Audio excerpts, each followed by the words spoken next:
Hey y'all, how's it going? Welcome back to Seed to Plate channel. I took about a week off, not really on purpose. I kind of just didn't have anything gardening related going on. The plants are hardening off, but yeah, well, my plants got the snot kicked out of them last night because it was windy and it dropped about 30 degrees overnight. So I have to take all these plants inside.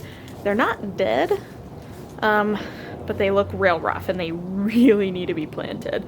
But the weather just keeps playing with me and my emotions. So we can't plant quite yet, but we will be able to plant hopefully within the next week. But I definitely learned a lesson. I should have started these tomatoes 2 weeks later. So let me show you them. They look scary, but they're gonna be fine. It's not too cold for them out here. They're just really tall and we had some really heavy wind. So yeah, some of them have just straight up fallen over. Some of them are just leaning real bad. They have plenty of water, but yeah, this is kind of how they look. Also, they've started doing that thing where they create roots because they're just confused. And it looks like I've got some germination on some of my squash, which is great. Yeah, not uncommon.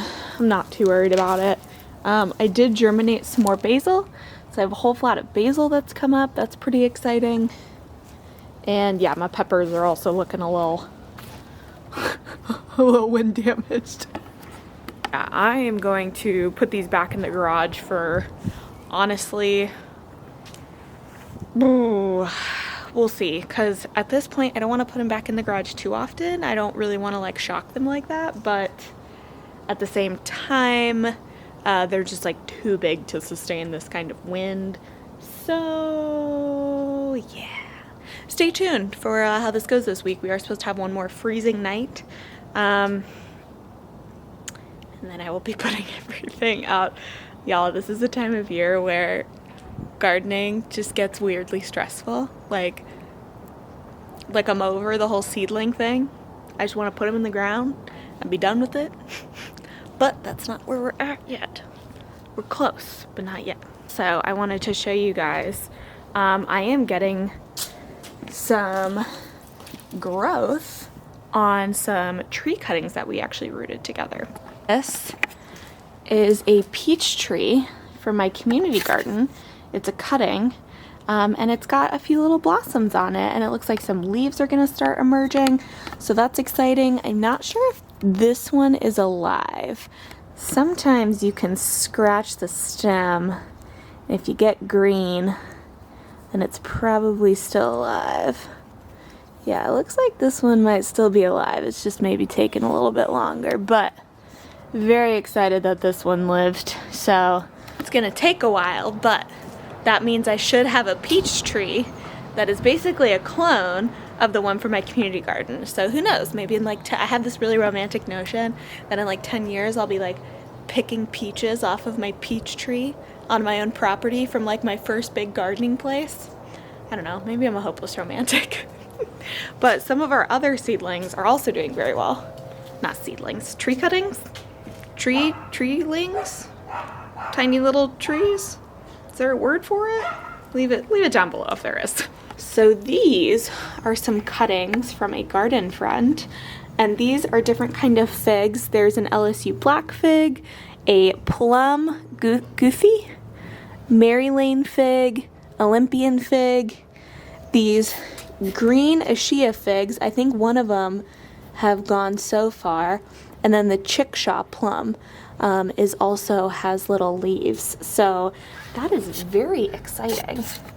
It really feels like spring is sprung, although it clearly hasn't because it's cold out here. So yeah, that's kind of what's been going on in the garden. My potatoes at the community plot have sprouted. Maybe I'll actually take you down there today because I really need to go give it deep watering. So okay, y'all, I'm at the community plot. Just got done doing a really nice deep water, and I wanted to show you all the progress for things here. So our onions are looking real good. I'm pretty sure that each one of these new leaves that grows out of here is actually like a new layer of the onion. So that's always kind of cool. But all of our onions are looking nice and big and healthy. Our garlic is looking great. Pretty sure this is elephant garlic, and I'm actually pretty sure that this is the same thing. It's like every new little leaf is like a clove of garlic. Definitely have some weeds in here, and I have a lot of volunteer zinnias. But the garlic is looking nice.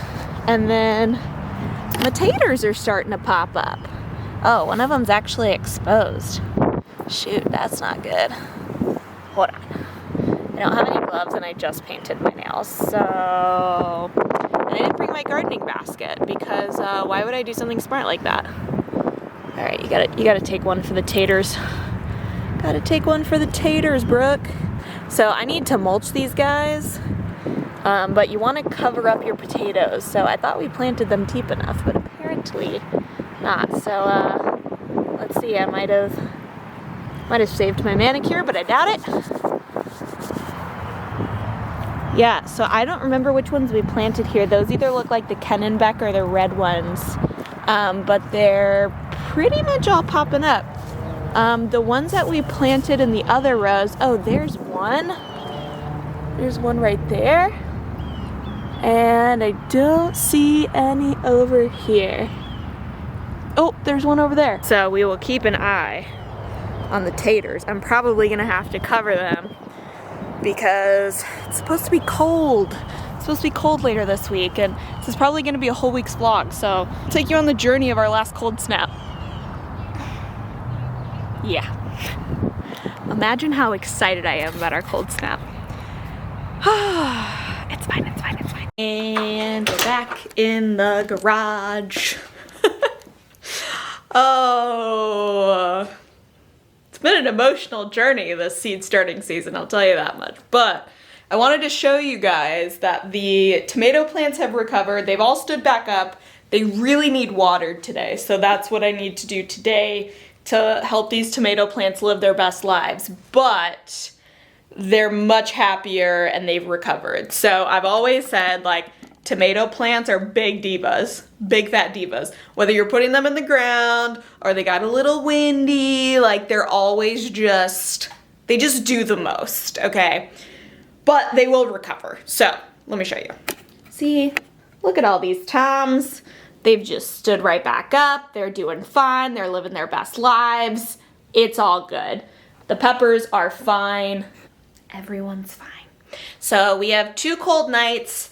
I am a busy little human, and so I am just leaving all these plants in here until, basically until I plant them out, to be really honest with you, because I don't have the time or energy to take them back and forth every day, because I have 1, 2, 3, 17, 18, 19 trays to take back and forth. The only reason I had the energy and the will to get them all back in here was because my boyfriend helped me. So that's kind of where that's at. Now I did want to show you guys something. Where is it? Here is one of my tomatillos. I love me some tomatillos. It's a nice healthy looking plant, and it's actually so healthy and so happy that it's got little blossoms on it to make little tomatillos. Now you're probably like, well, that's cool. I want a tomatillo. I also think it's cool that it has blossoms. However, it's not time for it to have blossoms yet. So I will actually be removing those by pinching them off.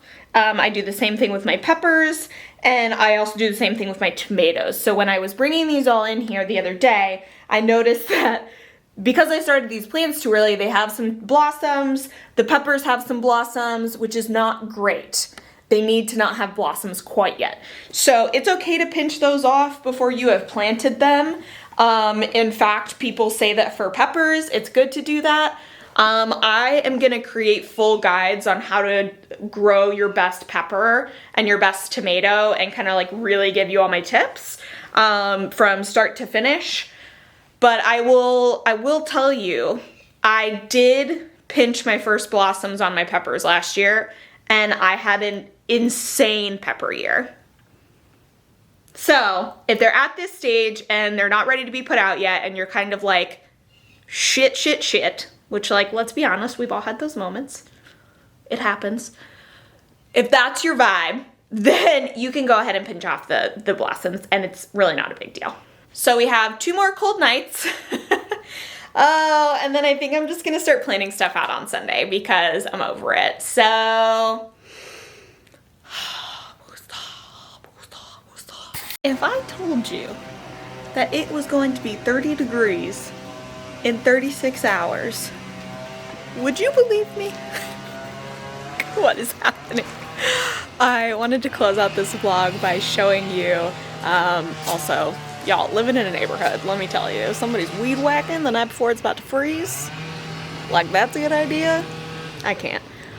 But we have something very exciting, a very good sign of spring is upon us despite our freezing nights that we have coming up.